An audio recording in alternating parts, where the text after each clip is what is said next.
ओम शांति। आज इस समय इस पावन संगम युग पर हम ईश्वरीय परिवार आपस में मिल रहे हैं। ये भी ड्रामा का अनोखा सीन है। सारी दुनिया में हाहाकार मचा हुआ है, चिंता है,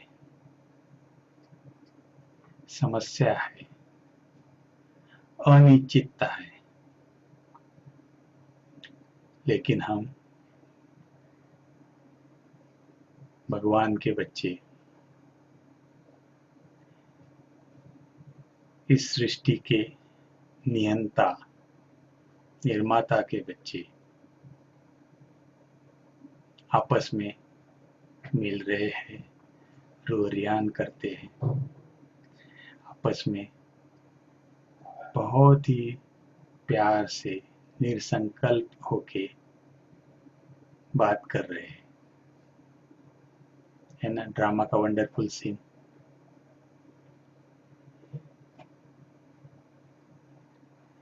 इस संगम युग की क्या महिमा है। यही वो समय है जिस समय हम उस परम पिता से तो मिलते ही हैं, लेकिन अपने ही परिवार के बिछड़े हुए हमारे भाई बहन, वो भी हम इसी समय आपस में स्मृति के साथ मिलते हैं। ऐसे तो ड्रामा में पूरे कल्प में कई बार मिलते आए हैं, लेकिन अभी हमें संपूर्ण स्मृति है, ज्ञान है, समझ है। कितने भाग्यवान है ना। हर ब्राह्मण बच्चा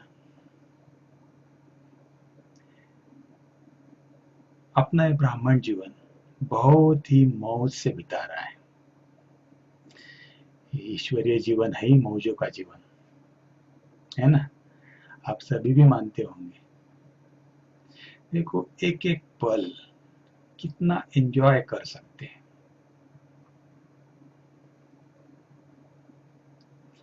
हम बाकी दुनिया से कंपेयर कीजिए,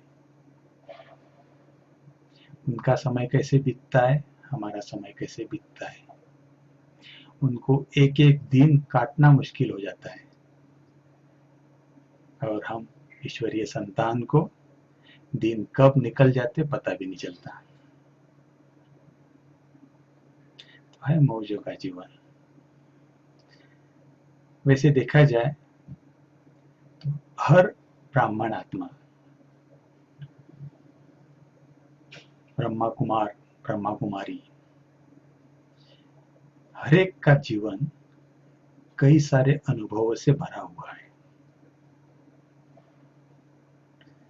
अगर उसको संकलित किया जाए तो कई सारे ग्रंथ बन जाएंगे, है ना? हर एक के जीवन में ऐसे अनेक पल आए, अनेक मोड़ आए, जो उनको केवल स्वतः को नहीं बल्कि अनेकों को मार्ग दिखाने के कारण बने, निमित्त बन गए।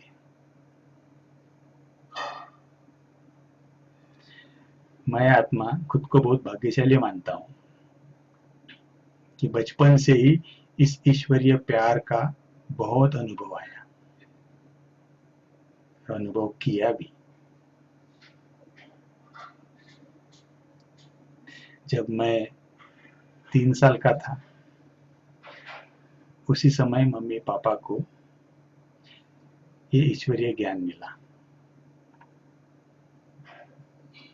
तो उसके बाद तो जैसे हम भाइयों की पालना इस ज्ञान में ही होती रही।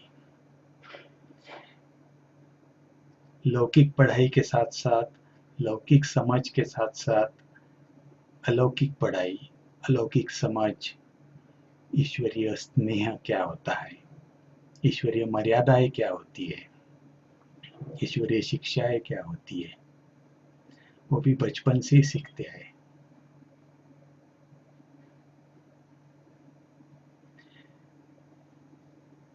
अपनी बड़ी दीदी थे, दीदी मनमोहिनी जी। दीदी मनमोहिनी जी ने मम्मी की बहुत ईश्वरीय पालना की है।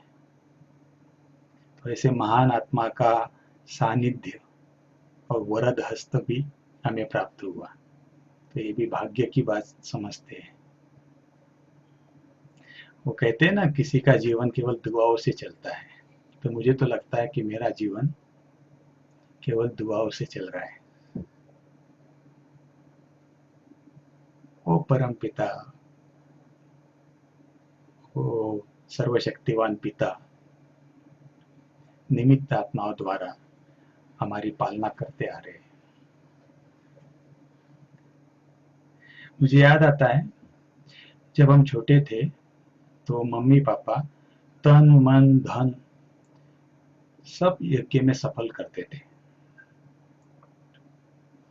दोनों टीचर थे, तो छुट्टियों में हम बच्चों को, दोनों भाइयों को सेंटर पे बहनों के पास छोड़ देंगे और खुद सेवा के लिए निकल जाएंगे।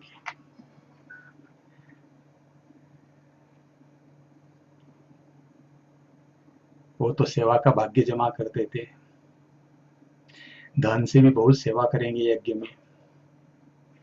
तो हमें तो बहनों की पालना मिलती थी, लेकिन जो गांव वाले थे, समाज वाले थे, वो हमेशा मम्मी पापा को ताना मारते थे कि क्या आप लोग सब ओम शांति में लग गए, बच्चों की तरफ ध्यान नहीं दे रहे, बच्चों का भविष्य कैसे होगा, बच्चों का भविष्य के साथ खिलवाड़ कर रहे हैं, वगैरह वगैरह बहुत सारी बातें। लेकिन आज वो चीजें याद आती है कि उस समय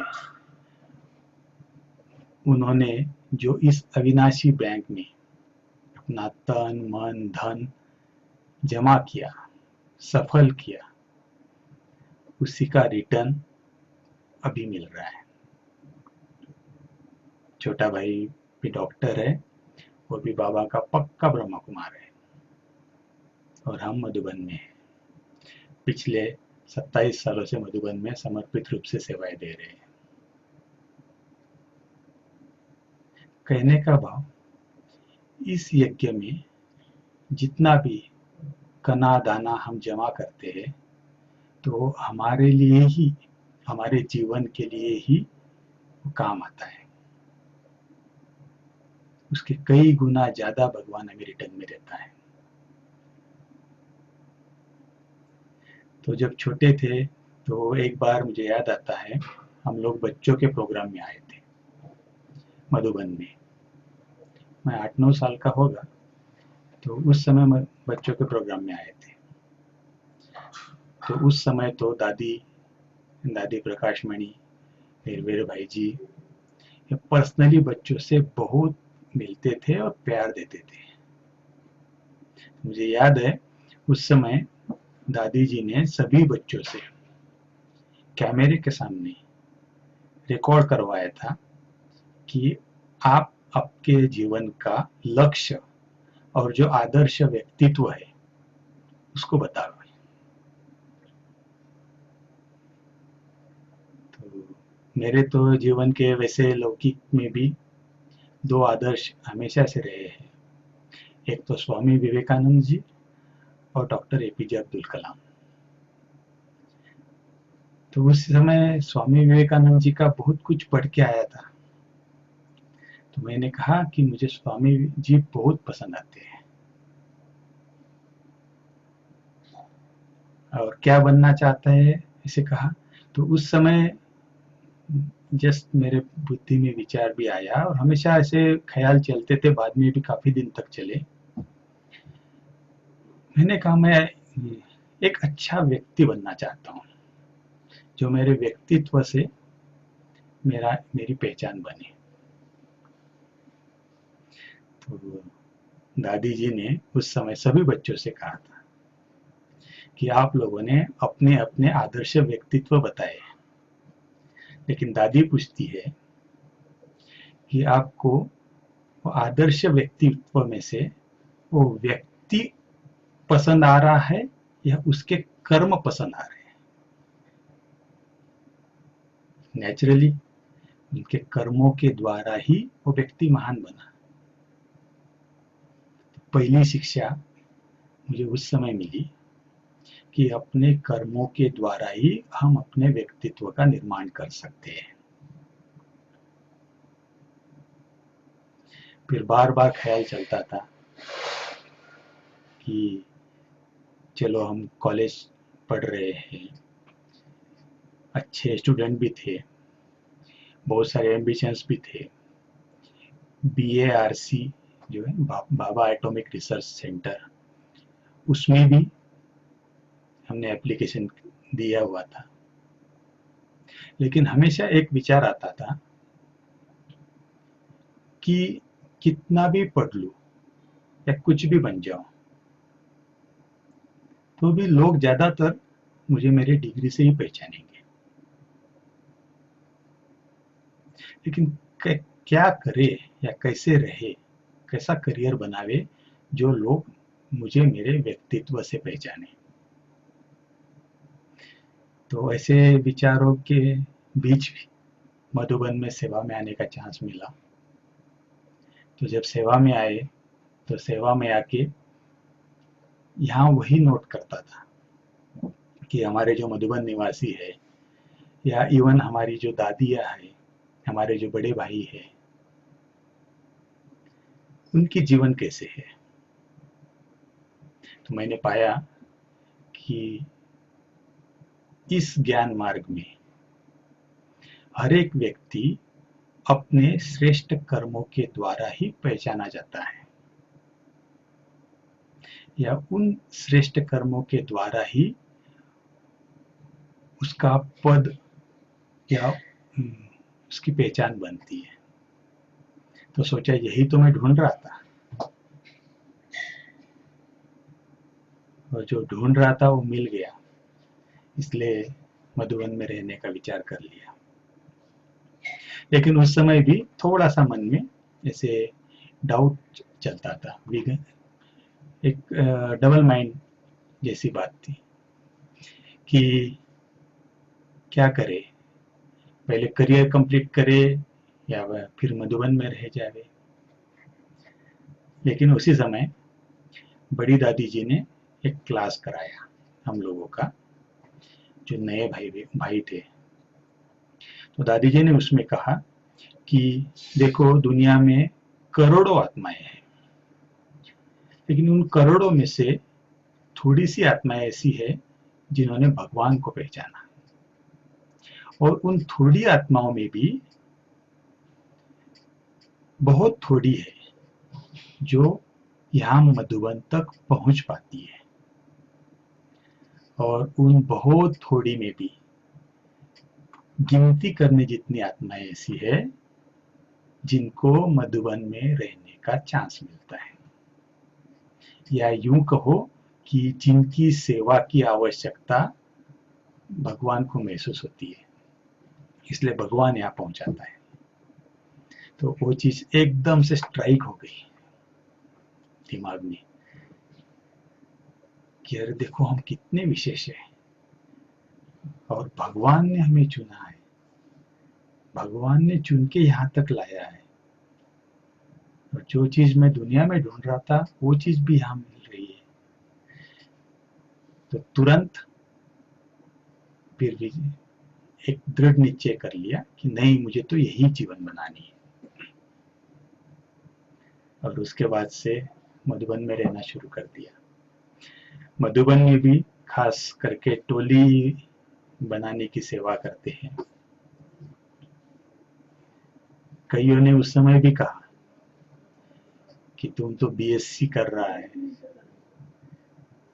कुछ दूसरी सेवा कर सकते हो, करो। लेकिन उसमें थोड़ा सा एक सूक्ष्म स्वार्थ था कि जो टोली बनाने की सेवा इसलिए पसंद आ रही थी, हालांकि घर में बिल्कुल कभी कुछ नहीं बनाया था, लेकिन यहाँ इसलिए पसंद आ रही थी कि एक तो स्वयं भगवान कल्प में कुछ ही समय के लिए इस धरती पर आते हैं, और जब उस धरती पर आ रहे हैं तो उस भगवान का प्रसाद मैं अपने हाथों से बनाऊंगा और भगवान उसे स्वीकार करेगा। कितना बड़ा फॉर्चून मिल सकता है, ये सोच के टोली बनाने की सेवा किया। दूसरा, हमारी जो बड़ी दादियाँ थी या सीनियर्स थे, वो सभी रोज 2 या 3 बार हम लोगों से खास मिलने आते थे या मिलने बुलाते थे। तो इतनी महान आत्माओं का साथ पाना, ये भी एक भाग्य है, ये बेनिफिट है। और इसी सूक्ष्म, उसको स्वार्थ कहो, शुभ स्वार्थ कहो, या जो कुछ भी कहो, लेकिन उसके कारण टोली बनाने की सेवा स्वीकार किया और उसको दिल से करते आ रहे हैं। मधुबन में रहते रहते बहुत सारे अनुभव तो होते ही है, क्योंकि जैसे कहा कि ये जीवनी अनुभव का है। ज्ञान तो बहुत सारा भगवान ने दिया, हमने इतने जन्मों में बहुत सारा ज्ञान पठन भी किया, श्रवण भी किया, लेकिन ये जो ईश्वरीय अनुभव केवल अभी हमें सबको प्राप्त होते हैं। तो जैसे भाई ने रिक्वेस्ट किया कि मेरा पहला बाबा के साथ का अनुभव शेयर कीजिए, तो वैसे तो बचपन में भी बाबा से मिलना हुआ था। मुझे याद है पहली बार हम पूरा परिवार साथ में बाबा से मिलने आया था। वैसे मम्मी पापा तो कई बार आके गए थे, लेकिन हम पूरा परिवार, दोनों भाई और mummy papa, Om Shanti one बाबा से मिलने आए थे। तो उस समय बाबा ने ग्रुप में बैठे हुए हम परिवार को कहा था कि ये तो एक बल, एक भरोसे वाला परिवार है। उस समय बचपन में इतनी गहरी बात समझ में नहीं आ रही थी, लेकिन छप गई कि बाबा ने कहा है एक बल, एक भरोसे वाला परिवार है। लेकिन अभी वो अनुभव होता है कि एक भगवान पे भरोसे के कारण हर प्रकार का बल प्राप्त हो जाता है। और फिर समर्पित होने के बाद मेरी मधुबन में पहली शिव जयंती थी।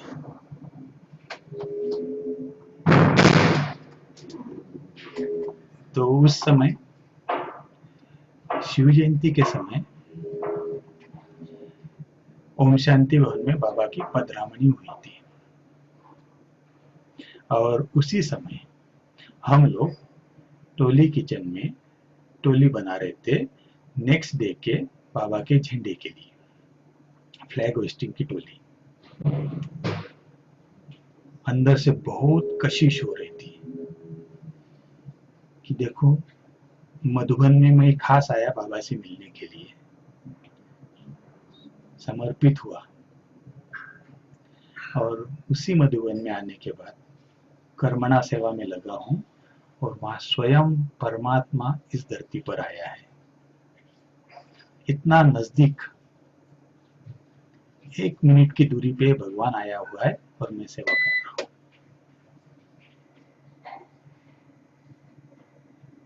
बहुत कशिश हो रही थी, खींच हो रही थी, लेकिन हम लोग सेवा कर रहे थे, पूरा बाबा के तरफ उद्योग लगा हुआ था। रात को 11:30 बजे भाई साहब आए, आत्म प्रकाश भाई, और उन्होंने कहा कि अभी ये सब बंद कर दो, सवेरे हम जल्दी शुरू करेंगे और बना देंगे, अभी आप लोग जाओ और ओम शांति भवन में बाबा से मिल लो।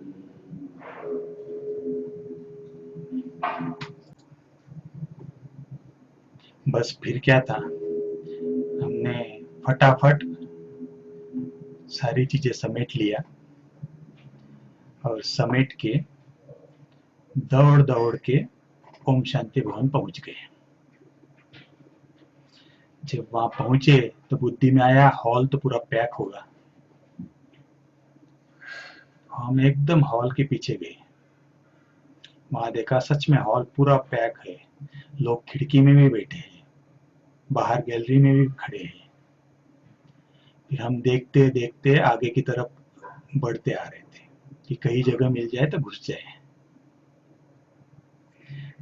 फिर एकदम आगे आए तो देखा कि सामने, बहुत सामने थोड़ी सी जगह बची है। हम दोनों तीनों भाई दौड़ के गए और उस जगह पे जाके बैठ गए। जब वहां बैठ गए तो ऐसे जैसे कि समाधि लग गई। मुझे किसी भी चीज का भान नहीं, मैं कहाँ बैठा हूँ, आजू बाजू में कौन है, स्टेज पे कौन है, किसी चीज का भान नहीं था। केवल एक बाबा ही दिख रहे थे, अव्यक्त बाप दादा, केवल वही दिख रहे थे। और केवल उसमें भी दादी में बाबा की जो आंखें दिख रही थी। उन आंखों में जैसे खो गया, बस वो आंखें और हम, और कुछ नहीं महसूस हो रहा था। और थोड़े समय में मैंने पाया कि अव्यक्त बाप दादा ऐसे उठ के ऐसे सामने चल के मेरे पास आए। मैं तो एकदम खो गया। वो कहते हैं ना, हमने कभी भक्ति में अनुभव नहीं किया, लेकिन जो मनमना भाव की अवस्था कहते हैं, या जो प्रभु के प्यार में लीन वाली अवस्था कहते हैं, तो वही अवस्था मेरी हो गई। एकदम खो गया। और अचानक से देखा कि जैसे ऊपर से ठंडा ठंडी शावर मेरे ऊपर हो रही है। तो मेरी ध्यान हटा, देखा तो बाप दादा ने अपने कर कमलों के द्वारा वो फ्लैग को होस्ट किया था, झंडा फहराया था। और हम लोगों को जो जगह मिली थी वो ड्रामानुसार एकदम बाबा के झंडे के नीचे मिली थी। तो ऊपर के जो भी उसमें फूल होते हैं झंडे के, वो सारे हमारे ऊपर गिरे। तो जैसे पूरा शरीर, पूरा मन रोमांचित हो उठा कि देखो, हम भले कर्मणा सेवा में लगे थे, लेकिन जब बाबा के प्रति कशिश लगी हुई थी तो बाबा अपने बच्चों का ख्याल जरूर रखता है, और इतना भरपूर कर देता है कि उसको इस एक जन्म का नहीं, लेकिन कई जन्म का भाग्य बनाने का रास्ता दिखा देता है। हो सकता है वो अनुभव बाबा ने कराया हो, लेकिन उस अनुभव को, उस प्यार को, उस कशिश को मैं कितनी बार दोबारा अपने पुरुषार्थ के द्वारा अनुभव कर सकता हूं, वही मैं अपना पुरुषार्थ मानता हूं।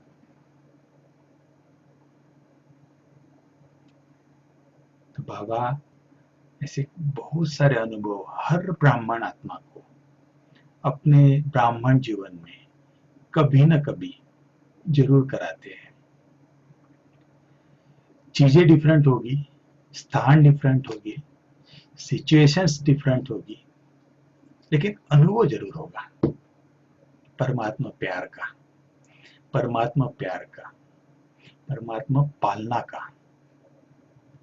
तो उस अनुभव को हम अपने मन में संजोए रखें, और वही हमें समय समय पर प्रफुल्लित भी करता है और रास्ता भी दिखाता है। तो ऐसे तो बहुत सारी चीजें हैं।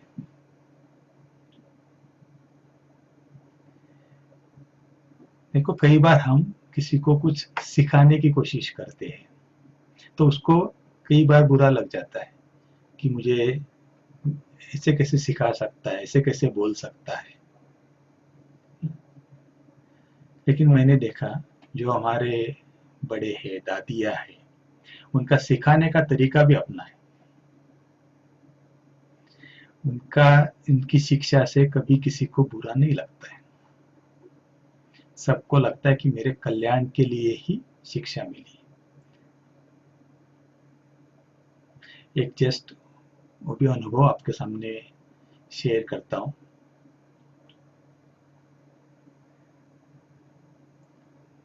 एक बार क्या हुआ,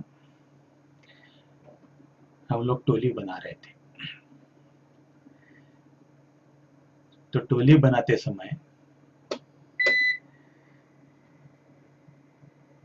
भोग बना रहे थे, तो भोग बनाते समय सारी दादियाँ चक्कर लगाती थी हमारे किचन में। भोग सबको दृष्टि देंगे, भोग को दृष्टि देंगे, फिर क्लास में जाएंगे। तो हम भोग बना रहे थे, उसी समय दादी जानकी आए और ड्रामा अनुसार साथ साथ जगदीश भाई जी भी किचन में आए थे।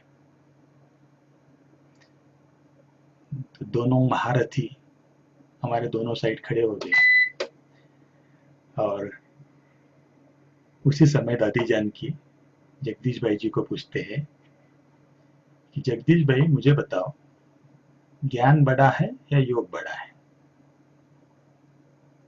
ज्ञान बड़ा है या योग बड़ा है? तो जगदीश भाई तो ज्ञानी तू आत्मा, वो सारा नॉलेज उनके बुद्धि में भरा हुआ है, लेकिन फिर भी दादियों के सामने एकदम बालक बन जाते थे। वो भी बड़ी सीखने जैसी चीज है। कितना भी महान व्यक्ति, कितना भी बड़ा व्यक्ति हो, लेकिन जब बड़ों के सामने बालक बन जाता है तो उसको प्रोग्रेस के स्कोप हमेशा रहता है और वो महान बन जाता है। तो जगदीश भाई जी ने बड़े छोटे से बच्चे जैसा जवाब दिया कि दादी ज्ञान तो है ही, लेकिन मैं समझता हूं योग सबसे बड़ा है। तो दादी मुस्कुराई। दादी उनको कहते हैं कि अच्छा मुझे बताओ, अगर ये ईश्वरीय ज्ञान हमें नहीं मिला होता तो क्या हम सही तरीके से योग कर पाते? नहीं कर पाते, अभी भी भक्ति ही करते रहते हैं। तो ज्ञान मिला इसलिए हमें योग की समझ आई, लेकिन साथ साथ अगर हमारे पास कितना भी ज्ञान भरा हुआ है लेकिन हमारा बुद्धि योग बाबा से नहीं लगता है, तो क्या उस ज्ञान का कोई मतलब है?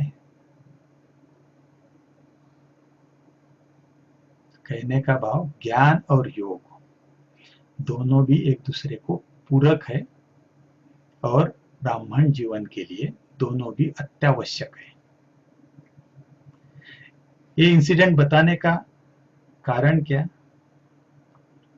कि देखो, एकदम नॉर्मल समय पर चलते फिरते आपस में बातचीत करते कितनी गहन बातें हमारे महारथी आत्माएं करते थे और उसके द्वारा ही उनका भी ज्ञान के पॉइंट्स क्लियर होते थे और दूसरों को भी बहुत कुछ सीखने को मिलता था। दादी जानकी से भी बहुत प्यार मिला। इतनी बड़ी दादी, लेकिन कितना निर्माण बन के, निस्वार्थ बन के अपना प्यार बरसाती थी। दादी प्रकाश मणि जी से बहुत ज्यादा, वैसे तो बचपन से ही दादी की पालना लेते आए। हम जब छोटे छोटे थे उस समय हर साल आते थे तो दादी को कहेंगे, दादी जी मैं स्कूल में फर्स्ट आया। तो दादी तुरंत उस समय तो मुस्कुराएंगे, लेकिन दूसरे दिन मुरली क्लास में स्टेज पे बुलाएंगे और कुछ न कुछ गिफ्ट देंगे। सबको बोलेंगे, आपको पता है पूरे स्कूल में फर्स्ट आया, क्लास में नहीं पूरे स्कूल में फर्स्ट आया। तो उतना प्रोत्साहन, इतना एप्रिसिएशन और कुछ नया करने के लिए प्रेरित करता है। मधुबन में भी जब रहे तो बहुत सारी चीजें, बहुत सारा प्यार दादियों से मिला।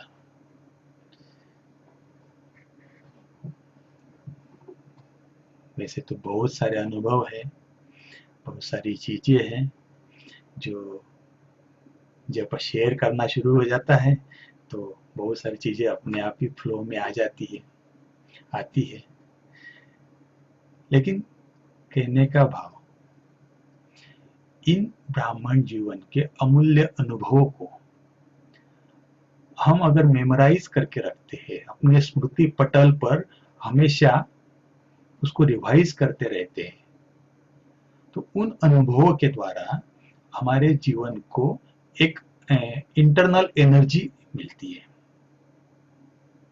जो कभी कुछ ऐसी परिस्थिति आवे, कभी कुछ समस्या आवे, कभी शारीरिक समस्या हो सकती है, कभी किसी आत्मा के द्वारा समस्या हो सकती है, कभी परिस्थिति के द्वारा समस्या हो सकती है। कई बार हमारे जो कॉम्पिटिटर्स होते हैं, ज्ञान मार्ग में भी, प्रोफेशनल लाइफ में भी, स्टूडेंट लाइफ में भी, तो उनके द्वारा समस्या हो सकती है। तो हमारे ये जो अनुभव है, उन अनुभवों की स्मृतियां हमें उसमें से बाहर आने के लिए एनर्जी देती है।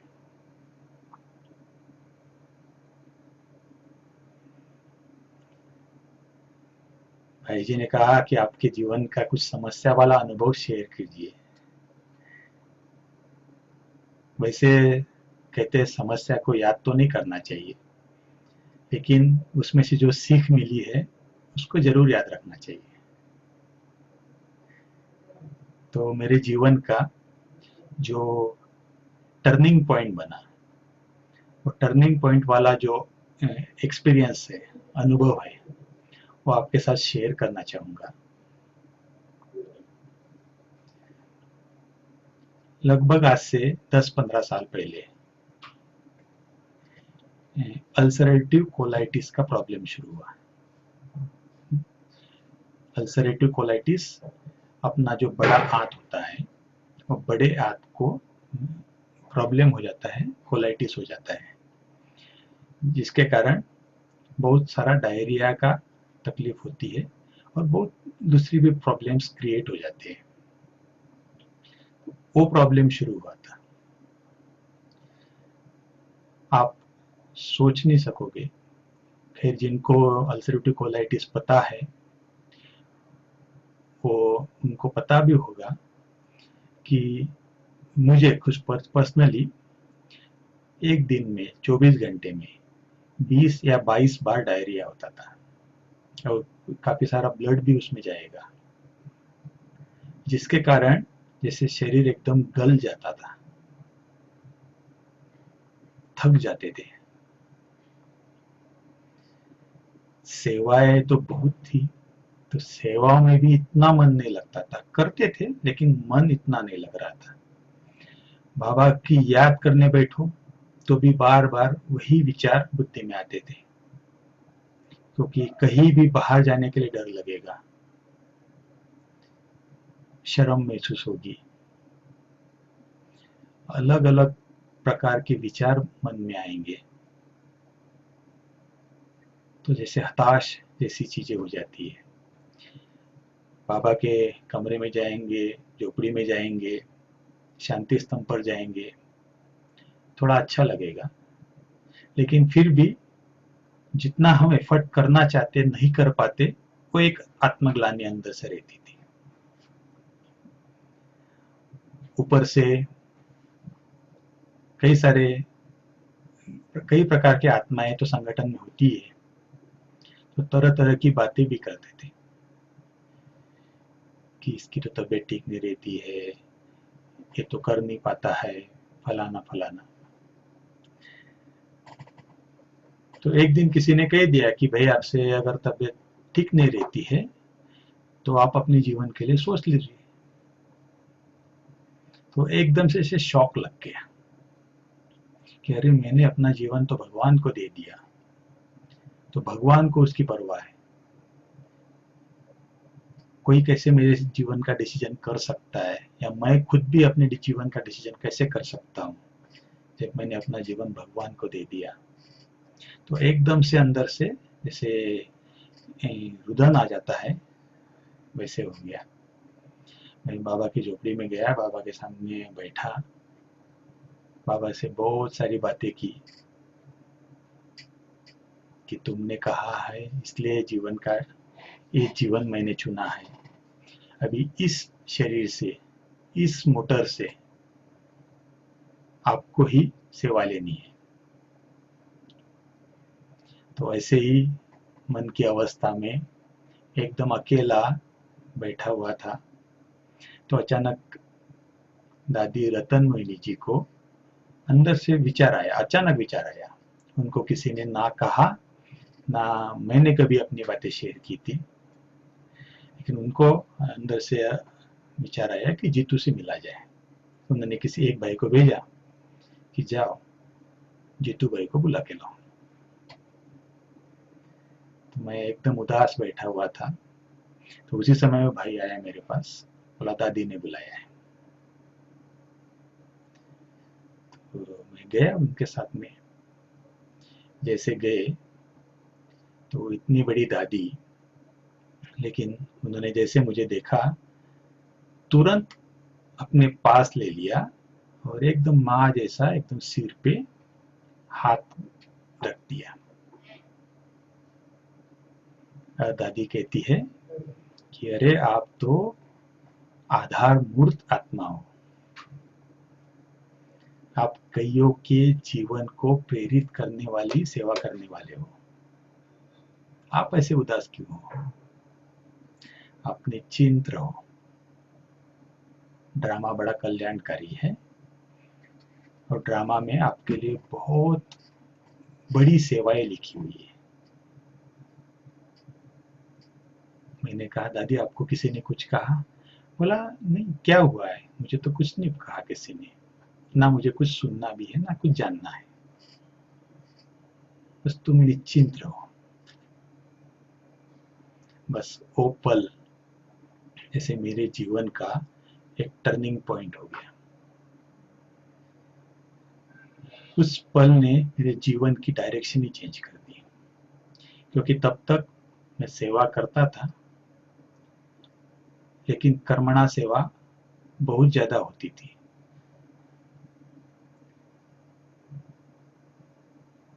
तुरंत कुछ दिनों के बाद दादी जी ने कहा कि ऐसे है, अभी आपको यूथ विंग की सेवा में जाना है। मैं तो एकदम ऐसे हो गया, दादी मेरे तो तबीयत अभी भी ऐसी है, मैं कैसे जा सकता हूँ और मैं नहीं कर पाऊंगा, यूथ की सेवा मैं कैसे करूंगा? दादी ने बोला वो आपको नहीं पता है, वो दादी को पता है, बाबा को पता है कि आपको सेवा करनी है और करने वाले ही हो। बस दादी के आदेश से, दादी की आज्ञा से यूथ सेवाओं से जुड़े। वैसे तो 94 से यूथ विंग का ही मेंबर था, लेकिन कभी भी एक्टिवली उसमें पार्टिसिपेट नहीं किया। लेकिन उसके बाद में यूथ सेवाओं से जुड़े। उस समय 2006 में पदयात्रा गई निकली, उसमें भी गए एज ए मैनेजर। और उसके बाद में बीमारी भी काफी हद तक कंट्रोल में आ गई अपने आप। डॉक्टर ने तो कहा था कि ये पूरी तरह ठीक तो नहीं होती है, तो फिर भी अभी वो डॉक्टर भी आश्चर्य करता है कि कैसे इतना कंट्रोल कर लिया आपने। कि हमने तो कुछ नहीं किया, सेवा में अपने आप को लगा दिया, बड़ों की आज्ञा से, श्रीमत से अपने आप सब कुछ कंट्रोल में आ गया। बाकी हिसाब किताब है वो तो चलते रहेंगे, चलेंगे भी, लेकिन वो अभी ऑब्स्टेकल नहीं बनते हैं। और उसके बाद में युद्ध सेवाओं में बहुत चांस भी मिलते गए, रिस्पॉन्सिबिलिटी भी मिलती गई, मधुबन में भी रिस्पॉन्सिबिलिटी मिलती गई।